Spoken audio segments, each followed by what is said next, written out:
Funeral attendees pay condolences to the families of the 3 murdered Israeli teenagers.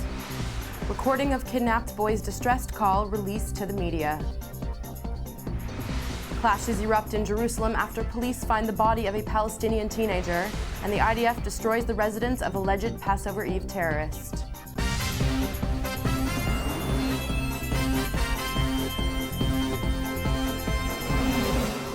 Shalom and welcome to the Jerusalem Post News. Here are your headlines for Wednesday, July 2nd. Thousands gathered at the Modi'in cemetery on Tuesday to mourn the loss of the 3 murdered Israeli teenagers. Tamara Ziv has the story.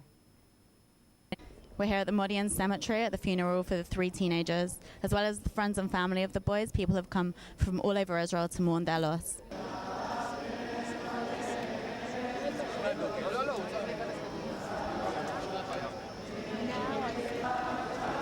I came to the funeral because I think that everybody here, including myself, obviously has a very deep connection with these people. I don't think you necessarily have to be Israeli.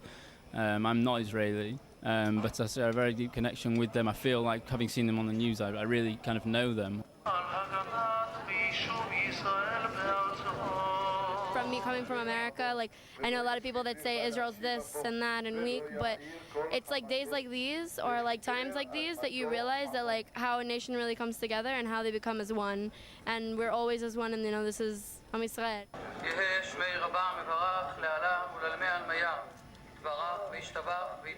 I have 2 grandchildren. They're all in America, and this would break my heart, tear my heart apart if this happened to anybody in my family. And that's why we have to support these people, as being Jews, to support Jews, because we're in it alone. Nobody else is going to help us. That's how I feel. הם מקדשים את המוות, אנחנו את החיים. הם מקדשים את האכזריות ואנחנו את הרחמים. זהו סוד כוחנו,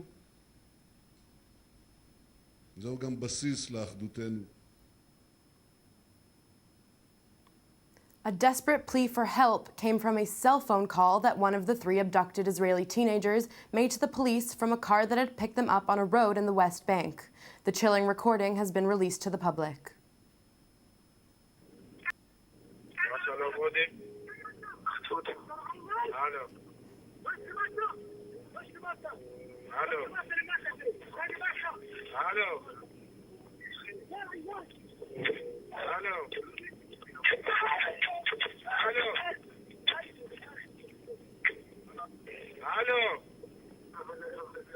The 2-minute, 9-second call, which was received at 10:25 p.m. on June 12th, the night of the kidnapping, was not given the proper urgency or handed over to security services until around 5 hours later, when one of the boy's parents reported him missing to police.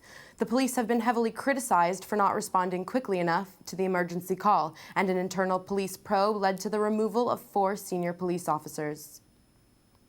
Israeli forces clashed with Palestinian protesters in Jerusalem this morning after police found the body of a teenager in the Jerusalem forest. Palestinians believe the slain body to be that of a 16-year-old Palestinian youth who was reported kidnapped from the Beit Hanina area Tuesday night. Hundreds of angry youths blocked the holy city's light rail and threw stones at Israeli security forces, who responded with rubber bullets. Locals believe he was killed by Israelis in revenge for the 3 Israeli teenagers who were abducted and buried on Tuesday. Israel police said they were investigating the motive. The IDF destroyed the home of Hamas terrorist Ziad Awad in the Palestinian village of Idna this morning. Awad, released in the 2011 Gilad Shalit deal, has been charged by a military court for killing police officer Baruch Mizrahi and wounding 2 children when he opened fire with an automatic weapon on Passover Eve on Route 35, shooting at passing Israeli vehicles, including the one driven by Mizrahi. The Shin Bet, the police's counterterrorism unit, the police's crime scene investigation officers, and the IDF all joined forces to track Awad down and locate his home. That's all for today. We'll be back tomorrow with more headlines. Until then, shalom and goodbye from the Jerusalem Post studio.